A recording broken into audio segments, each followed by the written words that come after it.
In our exploration of the chemolithotrophy, let's move towards very last in our discussion on this very important topic.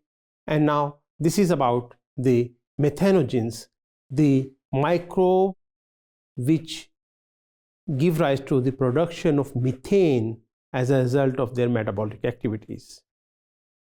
These are known as methanogens. That's why they are known as methanogens, because they produce methane. They also involve not only the bacteria but also archaea.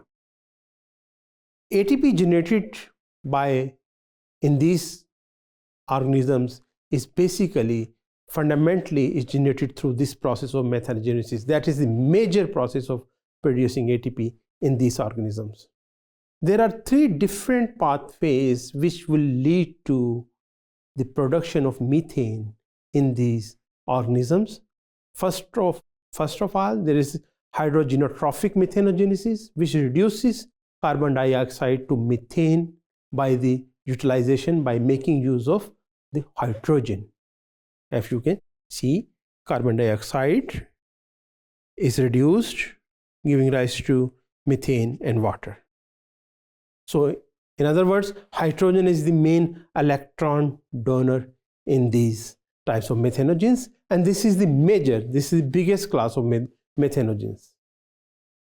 Then there are methyltrophic methanogenesis, which converts methanol to methane. The methanol is converted into methane.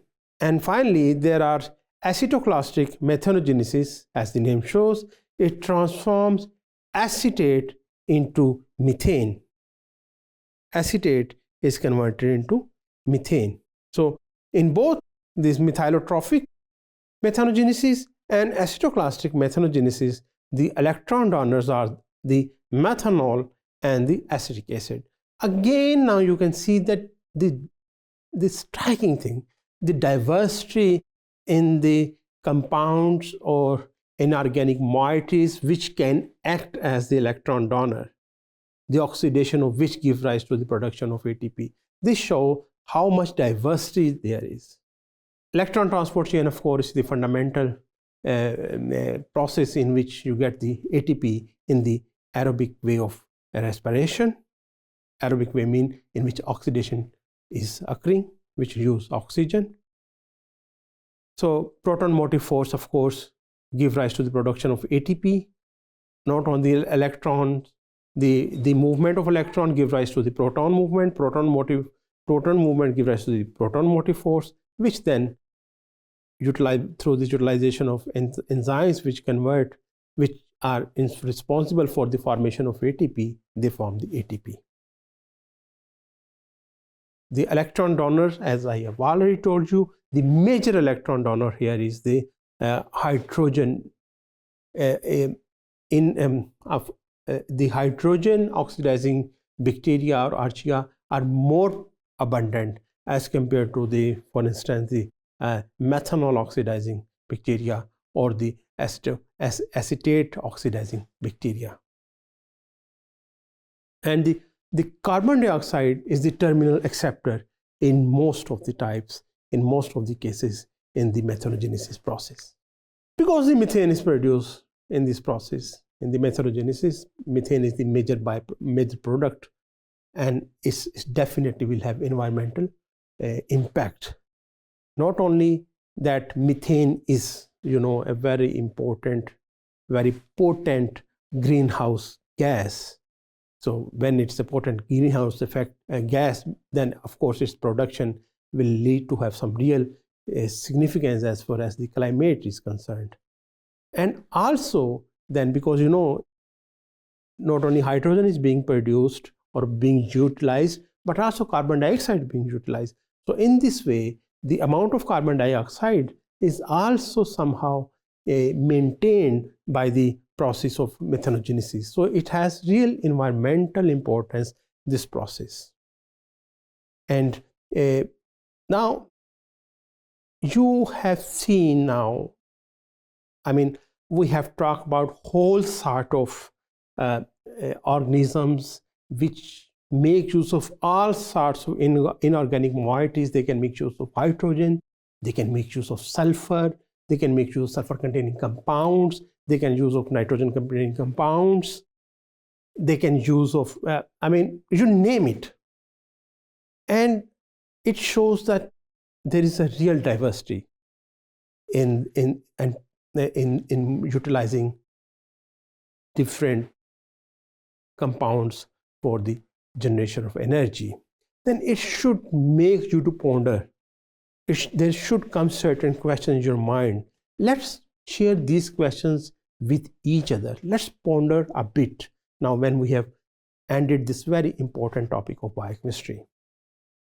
First, why chemolithotrophy is less efficient? Less efficient in what terms? In terms of producing energy. We have been seeing this, that we have been talking again and again, that it's producing lesser energy. Why it is so? What do you think? And what does this lesser efficiency in producing energy mean in the evolutionary context, in the bigger context? I am doing this all because of energy. Is this energy coming from any chemolithotrophic way of producing energy, or is any other way? And what's its evolutionary context? What's its evolutionary significance? We have seen that many of these chemolithotrophs, they are also autotrophs. Yes, they can move towards heterotrophy, but they are mainly autotrophs. They can use the Calvin cycle for the fixation of carbon dioxide to make the carbon skeleton. So why it is so? What do you think? What could be the reason that so many of them are also autotrophs? I mean, think about it. We also see that in many cases, like in the case of iron oxidizing bacteria, in the case of nitrogen oxidizing bacteria, in the case of sulfur oxidizing bacteria, we saw that they make use of the reverse flow of electrons for producing the energy. I mean, what could be the reason of this reverse flow? What is its significance? Why chemolithotrophy is important for ecosystem? Why we always talk about ecosystem whenever we are talking about the chemolithotrophy? Not a difficult question, by the way, this one. Finally, what possibilities this diversity of this whole diversity of oxidation, the possibilities of, I mean, you could see that there are lots of molecules, lots of compounds which can be used for the oxidation process to give rise to energy. So what possibility is there then, keeping in these type of energy production context? What is the possibility that there is life over there also? This is a question you can think about it.